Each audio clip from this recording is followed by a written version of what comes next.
Hello dear students, आज की इस वीडियो में हम पढ़ने वाले हैं about the acidic character of phenol. Now जब हम एसिडिक कैरेक्टर की या एसिडिटी की बात करते हैं तो इसका मतलब हम बात कर रहे हैं the release of H positive, कि कौन सा ऐसा मॉलिक्यूल है जो बड़ा जल्दी H पॉजिटिव दे देता है, कौन सा ऐसा मॉलिक्यूल है जो H पॉजिटिव जल्दी नहीं देता। सो हम H पॉजिटिव के रिलीज की बात करते हैं जब हम एसिडिक कैरेक्टर की बात करते हैं, या हम कहते हैं कि कौन सा ऐसा मॉलिक्यूल है बड़ी जल्दी जो इलेक्ट्रॉन पेयर को एक्सेप्ट कर ले। ठीक है, सो दो हमारे पास जो है पॉइंट्स आ जाते हैं for the acidic character, the readily release of H positive and the acceptance of electron pair. So अब अगर हम कंपेयर करें एसिडिटी जो है, एसिडिक कैरेक्टर जो है फिनोल और अल्कोहल का, उसके लिए सबसे पहले हम बनाएंगे अपना स्ट्रक्चर फिनोल और अल्कोहल का। So you know very well कि अल्कोहल्स वो होते हैं जिसमें हाइड्रोक्सियल ग्रुप जो आपका है, हाइड्रोक्सियल ग्रुप मीन्स आर जो आपका OH ग्रुप है that is directly attach to the carbon chain. किसी कार्बन चेन के साथ जो है OH ग्रुप जब लगा हो तो उसको हम बोलते हैं अल्कोहल। और जबकि अगर आपका OH ग्रुप जो है वो किसी बेंजीन रिंग के साथ डायरेक्टली अटैच हो तो हम कहते हैं वो फिनोल। ठीक है, ये आपके पास अल्कोहल हो गया और ये आपका हो गया फिनोल, क्योंकि पहले स्ट्रक्चर बनाना आना चाहिए, फिर ही आप आगे एसिडिक कैरेक्टर की जो है वो बात कर सकते हो। Now we are going to talk about the comparison of acidic character. तो हम देखेंगे इसमें से अल्कोहल के फिनोल दोनों में से कौन जल्दी से जो है H पॉजिटिव रिलीज कर देता है। सो जब अगर हम इसमें वाटर डालेंगे, वाटर तो डालना ही पड़ेगा इसको डिसोशिएट कराने के लिए, तभी पता चलेगा ना ये H पॉजिटिव जो है वो देता है कि नहीं। तो यहाँ पे हमने ऐड किया वाटर मॉलिक्यूल, और वाटर का आपको पता है कि ऑक्सीजन के पास तो लोन पेयर है, तो इसको तो जहाँ दिख गया H पॉजिटिव फटाफट ये पिक कर लेता है। तो it will pick up this proton, और इमीडिएटली जैसे इसने H पॉजिटिव पकड़ा वाटर के जो है ऑक्सीजन ने, ये इलेक्ट्रॉन पेयर जो है वो O पे शिफ्ट हो गया। ठीक है, जैसे ये इलेक्ट्रॉन पेयर इस पे शिफ्ट होगा हमारे पास ये हाइड्रोनियम आयन यहाँ से रिलीज हो गया and you will get RO negative. अब अल्कोहल जो होते हैं जैसे ही H पॉजिटिव रिलीज करते हैं, जो उनका आयन बनता है उस आयन को कहते हैं एल्कोक्साइड आयन।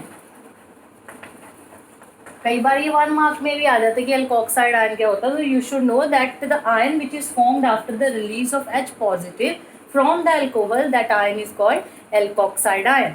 तो अब हमने देखना है, हमने क्या किया, किसी के यहाँ पे घर से एक बंदे को बाहर निकाल दिया और उसके बाद हमने देखना घर में स्टेबिलिटी है भी कि नहीं। तो ऐसे ही हमने क्या करना है, यहाँ H पॉजिटिव रिलीज हो गया, अब देखेंगे ये स्टेबल भी है कि नहीं।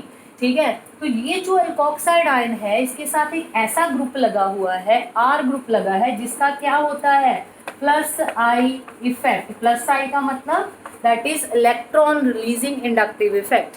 अगर आपको नहीं पता इंडक्टिव इफेक्ट तो आई विल ट्राई कि मैं अपनी अगली वीडियोस में आपको डिटेल में जो है दोबारा से इंडक्टिव इफेक्ट और रेजोनेंस इफेक्ट जो है वो पढ़ाऊँ।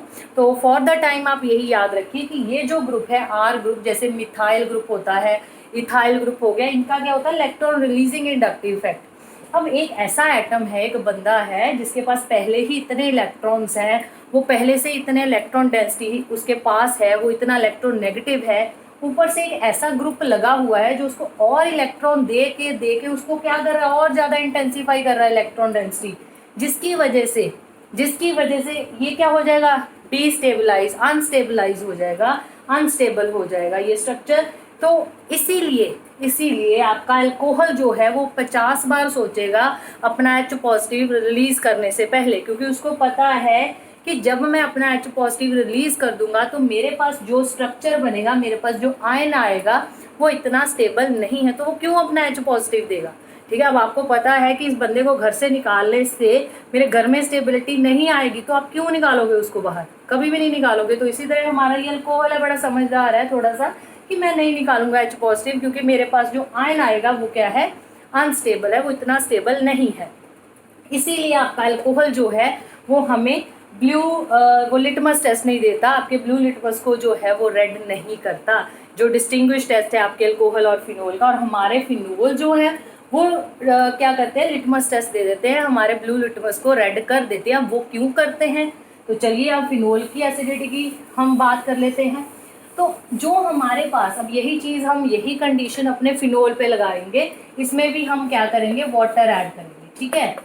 तो ये मैंने फिनोल का स्ट्रक्चर दोबारा से बना लिया, इसमें मैंने वाटर ऐड किया और वाटर का ये ऑक्सीजन के हो गए लोन पेयर, और लोन पेयर पिक करेंगे ये H पॉजिटिव, और साथ ही में ये इलेक्ट्रॉन डेंसिटी यहाँ शिफ्ट हो गई और यहाँ से रिलीज हो गया हाइड्रोनियम आयन।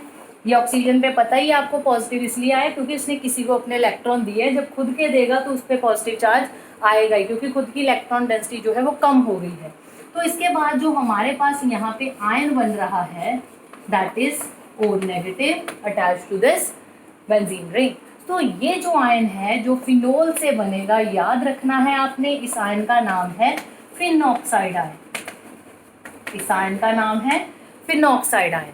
और ये आयन बड़ा स्टेबल है। क्यों स्टेबल है? क्योंकि इसका जो ये इलेक्ट्रॉन पेयर है, जो इसका ये नेगेटिव चार्ज है, ये इलेक्ट्रॉन्स है, ये कॉन्जुगेशन में आ जाते हैं। अगर आपको कॉन्जुगेशन का पता हो तो मैं एक बार रिपीट कर देती हूँ कि कॉन्जुगेशन क्या होता है, कि कहीं पे भी हमारे पास सपोज ये एक चेन है और चेन में हमारे पास एक ऐसा एटम लगा हुआ है जिसके पास नेगेटिव चार्ज है या इलेक्ट्रॉन पेयर है। एक कोई एटम है जैसे ऑक्सीजन हो गया, नाइट्रोजन हो गया, या वैसे ही कोई एटम है जिसके पास नेगेटिव चार्ज है और उसके बिल्कुल आगे वाले कार्बन जो है उन पे क्या है, डबल बॉन्ड, ऐसे single bond double bond single double.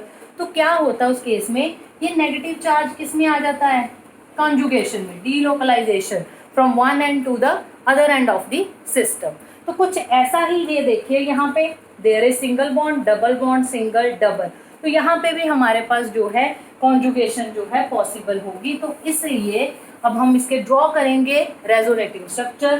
तो रेजोनेटिंग स्ट्रक्चर जब ड्रॉ करोगे बड़े ध्यान से ड्रॉ करने हैं। सबसे पहला तरीका होता है कि जब आप स्ट्रक्चर ड्रॉ करोगे तो आपने पहले वो बॉन्ड लिख लेने जिनको आपने बिल्कुल नहीं हिलाया हुआ। तो मैं कुछ ऐसा ही यहाँ पे ड्रॉ कर रही हूँ। पहले मैंने ये बॉन्ड्स लिख लिए जिसको आपने बिल्कुल भी टच नहीं किया है, जिसको हिलाया नहीं है, मूव नहीं किए, जिसकी इलेक्ट्रॉन डेंसिटी, ये आ गया डबल बॉन्ड और ये यहाँ पे नेगेटिव चार्ज, क्योंकि ये दोनों इलेक्ट्रॉन जो है वो इस कार्बन पे आ गए हैं। अब ऐसे इसको आगे आगे शिफ्ट करते जाइए और आप साथ में स्ट्रक्चर बनाते जाइए। तो ये आपके पास इलेक्ट्रॉन डेंसिटी जो है यहाँ पे आ गई, ठीक है। और डबल हेडेड एरो बनाने नहीं भूलने आपने, बिकॉज ये सारे स्ट्रक्चर जो हैं वो एक दूसरे के साथ आप देख रहे हो इंटरकन्वर्टिबल है। तो ये आपके पास इलेक्ट्रॉन डेंसिटी जो है वो यहाँ पे आ गई।